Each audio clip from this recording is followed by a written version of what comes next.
What if I told you paying taxes is optional? While you're watching your paycheck shrink, billionaires are playing Where's Waldo with their money, except Waldo's a shell company in the Caymans. Welcome to offshore banking, where loopholes aren't accidents. They're $1 billion industry. And if you're not in the club, you're paying the bill. Offshore banking isn't just stashing cash in the tropics. It's $1 billion industry. The ultra-rich use shell companies, fake expenses, and loopholes to make their money vanish, at least on paper. And the wildest part? It's all legal. While you're stressing over taxes, they're moving billions.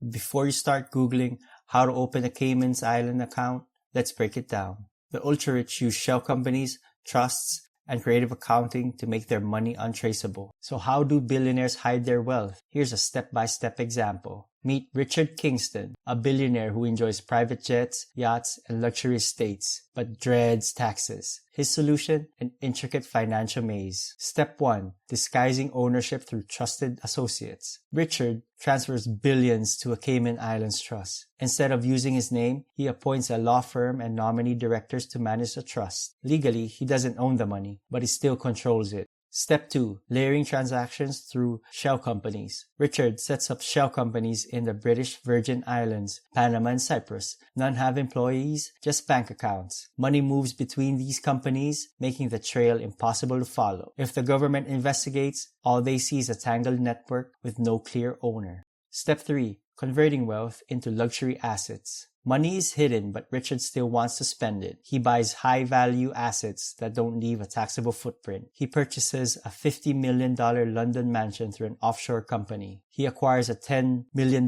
Grade 10 Charizard Pokemon card at a private auction. No official records linked to him. He invests $100 million in cryptocurrency, transferring it through anonymous wallets. Richard enjoys his wealth, and on paper, he owns nothing. Step 4. Legal protection and political influence. He hires elite tax lawyers to ensure every loophole is exploited. He pays accountants to structure his finances in a way that looks legit. He donates $20 million to political campaigns to prevent tighter regulations. Even if he's investigated, everything appears just legal enough. Step 5. Deny, restructure, repeat. Richard's legal team dismisses accusations as speculation. If pressure builds, he quietly dissolves shell companies and moves the money elsewhere. Richard's wealth remains hidden, and the cycle continues. The ultra-rich create a financial labyrinth that makes it nearly impossible to track. By the time regulators figure it out, the cash is sipping cocktails on a beach. The result? The ultra-rich dodge taxes like Neo in the Matrix, while the rest of us fund roads, schools,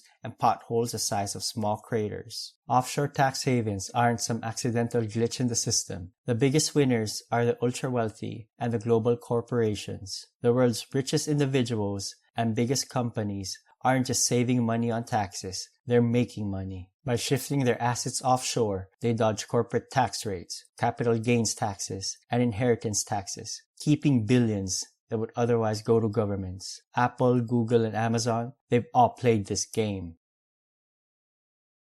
The gatekeepers, the banks and trust companies. They charge sky-high fees to manage hidden assets, set up shell companies, and create complex legal structures. More money parked offshore equals more fees rolling in. The silent partners are the tax haven governments themselves. The Caymans, Bermuda, Luxembourg. These places don't just allow tax avoidance, they depend on it. In the Cayman Islands, financial services made up over 40.2% of their GDP in 2019. They sell secrecy like a product. The real power players are the lawyers and accountants. They charge 6 to 7 figures to set up the perfect offshore structure. If you think offshore banking is just about secrecy, you're missing the bigger picture. It's about having the right people on payroll. Sure, technically, anyone can open an offshore account, but unless you've got a private jet, lawyers who bill in 6-minute increments, and a handshake that comes with an NDA, you're not getting the VIP experience. The ultra-rich don't just find loopholes, they engineer them. They bankroll the politicians who write the tax laws, hire ex-regulators who design the loopholes, and build wealth structures so layered and opaque, they make Russian nesting dolls look like Tupperware. Ever wonder how a billionaire owns nothing, but somehow has a yacht big enough to have its own zip code? Easy. That yacht is technically owned by a trust in Bermuda, controlled by a foundation in the Caymans, and managed by a nominee director who legally doesn't even exist.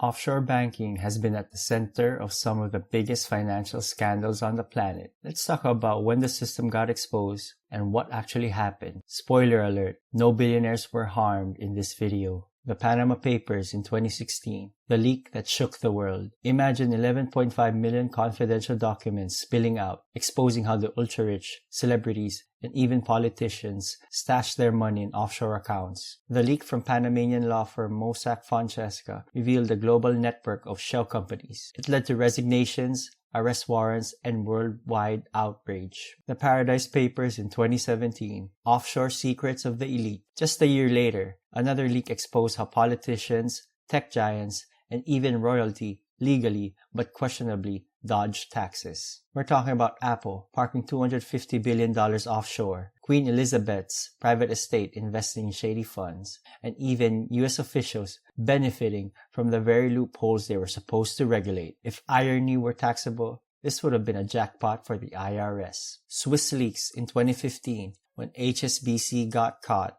A former HSBC employee dropped receipts proving that the bank's Swiss private arm helped clients hide over $100 billion from tax authorities. Who was on the client list? Arms dealers, drug cartels, and shady billionaires looking for Harry Potter's invisibility cloak.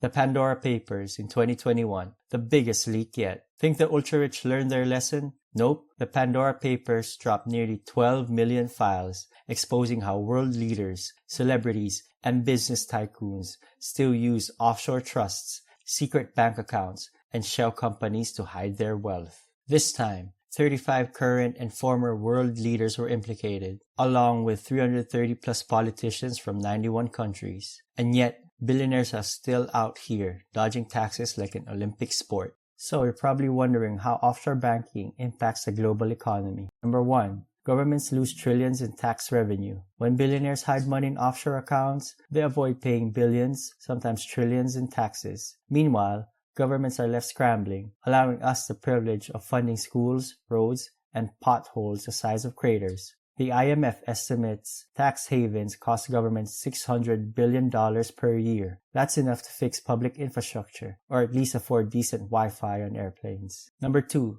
The rich get richer, and we get the bill. The bottom 99%, we get rising costs, wage stagnation, and a tax system designed like a pay more if you're poor scam. Up to 10% of the world's GDP is chilling in offshore accounts, money that could fund schools, hospitals, and social programs. Number 3, dirty money flows freely. Offshore banking isn't just for billionaires, it's a VIP lounge for money launderers, corrupt officials, and sketchy businesses. The Panama Papers expose how politicians, criminals, and corporations worldwide used offshore accounts to launder money and evade financial scrutiny. Fun fact, some of the politicians are still in office. Number 4, the global tax hunger games. Countries compete to be the best tax haven by lowering rates, loosening laws, and rolling out the red carpet for the ultra-rich. The result? Governments slash social programs or rack up insane debt to make up for the lost tax revenue. Big corporations shift profits to tax havens, dodging billions while claiming they're legally optimizing their taxes.